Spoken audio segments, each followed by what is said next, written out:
Mahabharata 12. Brahmacharyasrama. Then Shuka asked, I have heard about the creation that is first created by letters, the senses combined with words, the super sorcery that is created by the power of the intellect, and these creations that are created in the presence of the soul. How do the behaviors of good men change over time? By following what customs do good men act? I have a desire to hear this once again. In the Vedas, there is a verse saying, do your work, leave it alone, but how can I understand its truth? Let me explain it and say, I desire to have the darshan of the Supreme Being. Purified by the knowledge of the Guru, free from all attachment to all things, and attain the vision of the Supreme Being. Then Vyasa said, just as Brahma had prescribed in the past, so too did the ancient sages, the good men, practice it.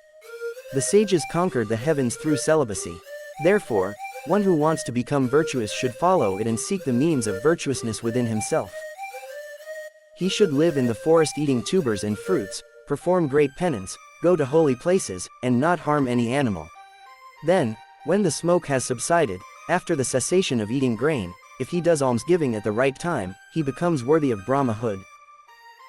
Without praising anyone, without bowing to anyone, without performing auspicious deeds, he should wander alone, eating whatever he finds. Then Shuka said, do or do not do a karma. The Vedic verses are contradictory if considered from a worldly perspective. Is this in accordance with the Shastras or not? How can the Shastras themselves say things that are contrary to each other? How can one attain salvation without contradicting one's karmas? Bhishma said. When Shuka said this, Vyasa, the son of Gandhavati, Satyavati, replied in this way.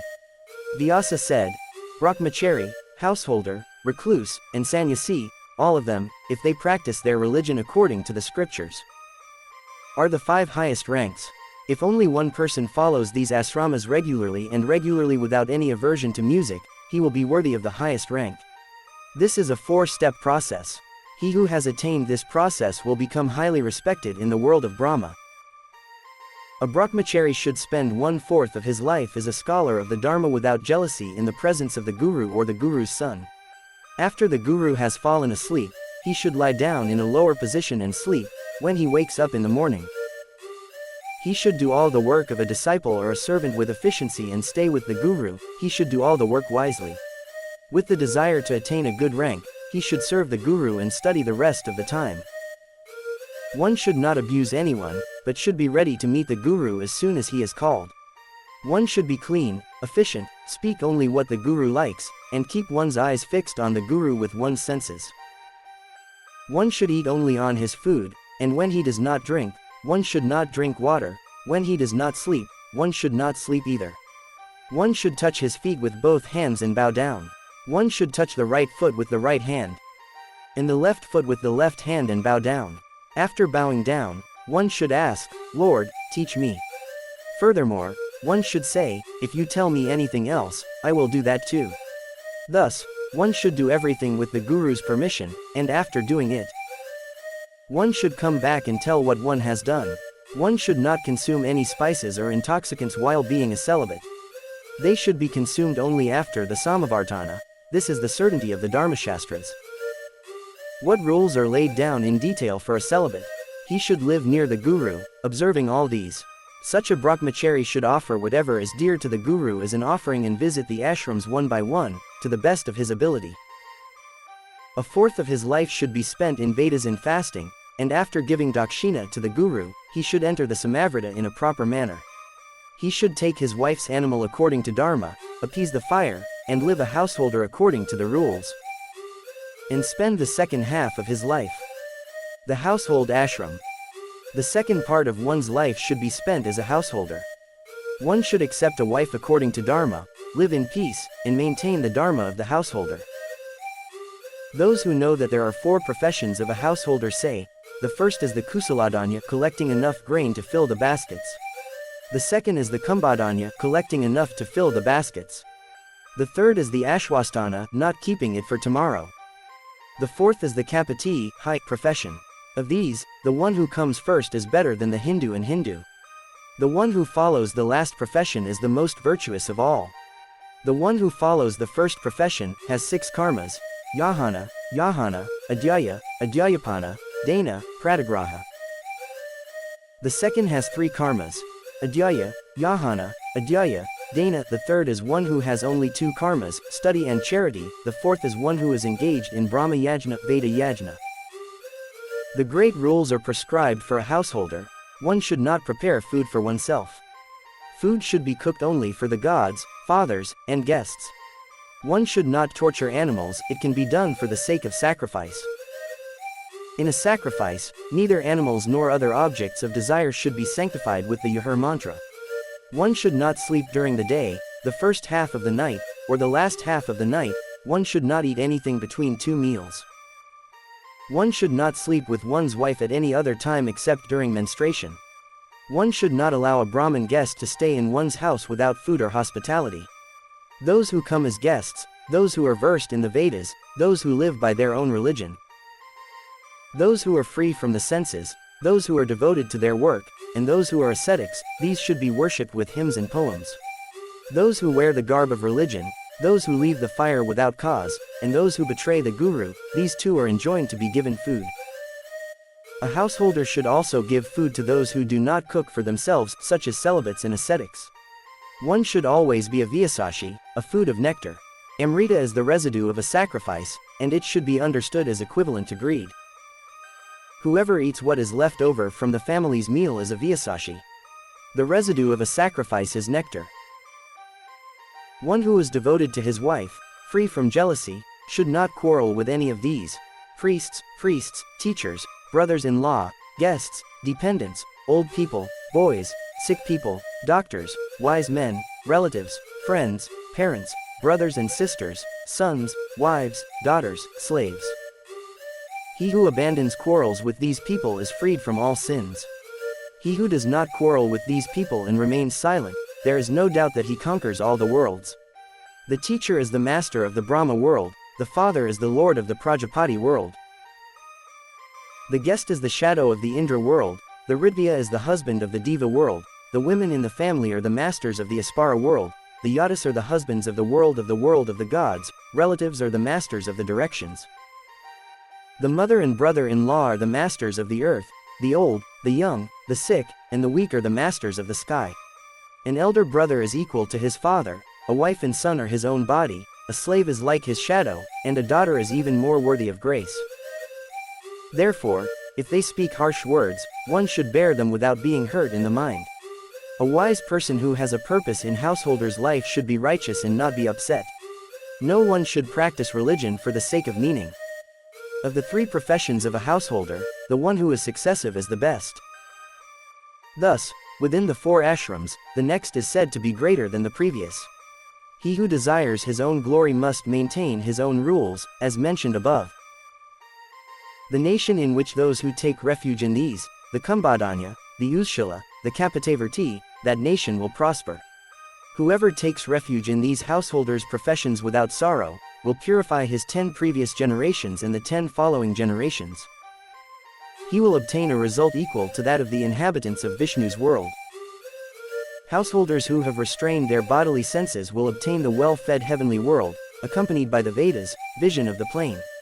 Since Brahma has appointed the heavenly world for householders with their senses, he who has attained this second abode, which is established in order, and who performs religious practices, will be glorious in the heavenly world. After this abode, there is an even greater abode, the Vanaprastha abode. I will now explain that abode of those who, chastising the body, live in the forest and perform penance. Vanaprastha ashram. Bhishma said, Yudhishthira, I have told you the householder's life prescribed by the wise. Then I will tell you which ashram is best. Listen, I will tell you which ashram of the Vanaprasthas, who have given up that life, tired of the rules of marriage, and who are residents of the Holy Land. Follow with deliberation. Vyasa said, a householder, when his hair turns gray and he sees that he has a son, should take refuge in the forest. He should spend a third of his life in this Vanaprastha ashram. He should perform sacrifices for the gods and attend to the same fires. He should eat food according to the rules, eat a sixth of it, and accept all the sacrificial offerings such as fire hotra and cow sewage without care. After serving the guests, the crops that do not grow with the plow should be harvested and the remaining vyasasa should be performed in this ashram as well. In the forest ashram, one should take refuge in one of the four, the current prakshala, the monthly accumulation, the annual accumulation, and the 12-year accumulation, and perform the guest worship in the yajna. Some stay in the open during the rainy season, in the winter they stay in the water, in the summer they perform penance amidst the 5 fires, and in the summer they take a bath. Some drink boiled porridge in the Shukla Paksha, others drink it in the Krishna Paksha, or they eat whatever they find. Some eat tubers, some fruits, and still others flowers with a firm vow. In this way, those who have taken refuge in the Vaikana Sagataya are walking according to the law. These are the kinds of initiations that are prescribed for those in this ashram. Fourthly, there are the ashrams of Garhastha and Vanaprasthashrama, which are separate from both of them. In this same era, the ashrams of Vanaprasthashrama were visited by Agasya, Saptarshi, Madhuchandasa, Agamarshana, Sankriti, Sadeva, Tani, Yathavasa, Akritashrama, Ahovirya, Shukrakarya, Tandya, Medhadathi, Buddha, Balvanta, Karnanirvaka, Shunyapala, Kritashrama, all of them followed this dharma and attained heaven. Father, all the Yavaraganas who have experienced this dharma, the rishis who are extremely ascetic and those who know the dharma skills, are included in this ashram. Many other Brahmins also took refuge in Vanavasa. The Valakilyas, the Saikatas, and many others, the Vaikanas, having abandoned the material pleasures of these actions, having become devoted to the dharma, having brought the dharma to the direct experience of the senses, have taken refuge in the forests. They are different from the stars, are hard to see, and are seen in the form of stars. When the fourth part of one's life has come, one should give up the Vanaprakshiya dharma. Having done the present, one should offer one's whole being as dakshina, and become a self-yazi, a self-worshipper, a self-sportsman, a self-resort, a self-restraint, having enclosed the fires within oneself. And leaving all that as self, one should perform all the acts in the soul itself. The same result obtained by the sacrifice of the sacrificers of actions should be obtained by the sacrifice of the soul itself. Until the fall of the body, one should continue to perform the 3 fires in the soul itself in a good manner. The 5-gram sacrifice should be performed, chanting the mantras of Yajas. Then the sage Vanaprastha should perform the ritual of hair and nails, and, purified, should enter the hermitage of renunciation. The one who, having abandoned all beings and attained the state of enlightenment, attains the radiant worlds, he will attain the eternal after death. A person who is virtuous and has lost all defilements does not want to do anything for this world or the next. A person who has abandoned the idols of the world and is free from anger and delusion is indifferent. He who knows the mantras of sacrifice according to his branch of knowledge and does not waver in observing the yamas will attain the attainment of Purusha. There is no doubt about the progress of such a person who is a devotee of life and a devotee of the Dharma. After this, the fourth and best ashram, which is above the 3, which is even better and more complete, is mentioned. I will tell you about that excellent ashram. Listen to it, O Paramaparayana. Sannyasa Ashram 1. Shuka asked, how should one who desires the Supreme Essence, which is attainable, after remaining in this Vanaprastha ashram, like the previous 2, devote his mind to the best of his ability? Vyasa said, I will tell you the ultimate meaning of what one should do after receiving the sanskaras from these 2 ashrams, Garhastha and Vanaprastha. Listen, after having matured and lost all the infusion of the mind in the 3 ashrams of Brahmacharya and Dya, one should reach the next state, the unattainable kingdom of the Parivra. Listen, I will tell you the dharma of those who have practiced it and have attained it. For the attainment of Purushartha, one should practice this dharma alone without the help of anyone else. He who, without leaving others or being left by others, goes into the village alone to beg, without the comfort of fire, without the rule of his own house, is a sannyasi. He should be silent, without storing food for tomorrow, and should be content with a little food, and should eat regularly and accept it. An alms bowl, dwelling at the root of a tree, ordinary clothing, having no one with him, and being indifferent to all beings, these are the characteristics of a bhikkhu.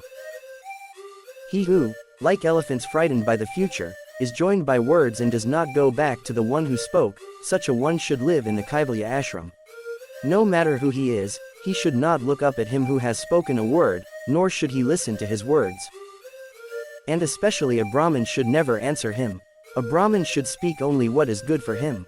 If someone insults him, he should remain silent. In this way, he should treat himself.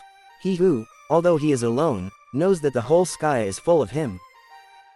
And even though he is crowded with people, that place is empty, him the gods call a Brahmin. He who wears whatever he finds, eats whatever he finds and is satisfied, and sleeps wherever he goes, him the gods call a Brahmin. He who is afraid of crowds as he fears snakes, who is afraid of the satisfaction of delicious food as he fears hell, and who is afraid of women as he fears a corpse, him the gods call a Brahmin. He who is not happy with honor or dishonor, does not get angry, does not become arrogant, and is a protector of all beings, him the gods call a Brahmin. He who, whether death is too much or life is too much, waits for the time like a servant waiting for the command of his master, is called a Brahmin by the gods. Where is the fear of that enemyless one, who has no fault in mind, no fault in speech, and is free from all sins? He is not afraid of any ghost, and is fearless of all living beings, and is free from attachment to anyone, and has no fear of anything else. Sanyasastra 2. Vyasa said, just as the footprints of all other animals are included in the footprints of an elephant, so all other religions are included in non-violence. He who does not practice violence is eternally immortal. He who is non-violent, sees with equal eyes, is truthful, is steadfast, has the senses, and is a refuge for all beings, and he takes an unending path. Thus, one who is satisfied with knowledge, fearless, and free from all desires, death cannot overtake him, he himself overtakes death. The sage who is free from all attachments, who is like the sky, who moves alone, without any belonging, who is peaceful, that is called a Brahmin by the gods. The one whose life is for the sake of religion, whose religion is for the sake of Lord Srihari, whose day and night are for merit, that is called a Brahmin by the gods. The one who is free from desire, who has no duty, who does not bow down to anyone, who does not praise anyone, and who is free from all bonds, that is known by the gods as a Brahmin. All beings are fond of happiness, and all beings are afraid of sorrow. A devotee who is tired of performing actions that make them afraid should not perform such actions. The gift of giving protection to animals is the greatest of all gifts. He who first abandons the pride of the body, which is the source of violence, will obtain protection from animals and eternal salvation. He who does not sacrifice greed with his open mouth, his limbs, his body, his actions done or not done, all these are pervaded by the Vaishvana. The center of the world and the embodiment of the world, the self-sacrificer sacrifices all the senses and souls in the Vaishvana in the heart. His fireplace, which is born in the soul, satisfies the animals in all the worlds, including the divine world. He who has realized the supreme soul of this world, who is spoken of in three forms and three colors, who is omnipresent like the Saparna that regulates the threefold illusion, is revered in all the worlds, and men and gods praise all his deeds. He who has realized that the Vedas, and all the Vidyas, the Nirukta and the Paramartha, are in the body and soul, they desire his state. He who has realized that the Andajatma, who is attached to the earth, who is unattainable in the sky, who is engrossed in the egg, and who is a bird flying in space, is illuminated by the wisdom and knowledge in this body that is enjoyed. The wheel of time, which is like a revolving, 6-domed, 12-winged, and golden-leafed universe, is in the heart of the one who enters its face. The one who is well pleased, who is the body of the world, has obtained all the worlds. He satisfies the gods within him. They, being satisfied, satisfy his face. He obtains the worlds of splendor, eternity, and infinity, which are secure. He from whom animals are never afraid, he is never afraid of animals. He is not reproachable to others, and he himself does not reproach others. Attachment is removed from him, all defilements are removed. A beggar is not interested in pleasures, either in this world or in the next. He is free from anger and lust. Even when he sees a lump of clay, a piece of stone, or gold, he remains in a state of unblemishedness, without defect. He does not form alliances with anyone, he is free from reproach. He wanders about as indifferently as if he were without any beloved or beloved. Vision of the Supreme Being. Vyasa said, the knower of the field is superior to the bodily phenomena, which are the phenomena of nature. They do not know him, but he knows them. With the 5 senses, which are joined to the 7th, the mind, he performs the task that he has to do. Just as a charioteer handles the excellent horses that he has well tamed. The senses are greater than the senses, the mind is greater than the senses, the intellect is greater than the intellect, the great soul is greater than the great, the nectar is greater than the unmanifest, which is greater than all. There is nothing greater than nectar, that is the end of all, that is the ultimate goal. In this way, in all beings, the soul, hidden in the heart, remains unillumined. But those who are beyond subtle vision with a subtle, concentrated intellect will see it. He who, having consciously dissolved the senses and the meanings of the senses, which are the objects of the mind, in the inner self, without thinking about the many things that are the subject of thought, restrains the mind with knowledge, calms it with meditation, and is calm without being controlled by anything, attains the nectar. But he who is controlled by all the senses, that mortal loses his wisdom, surrenders himself to them, and dies. He should abandon all thoughts and keep the mind in the intellect. In this way, he who keeps the mind in the intellect becomes a kalanjara, one who digests time. The one who makes the mind pleasant, transcends wishes and becomes content, and attains ultimate happiness, remaining steadfast in his own nature. The state of a pleasant mind is such that it is like a lamp that does not waver in a place without wind, like a beacon of happiness in a place without sleep.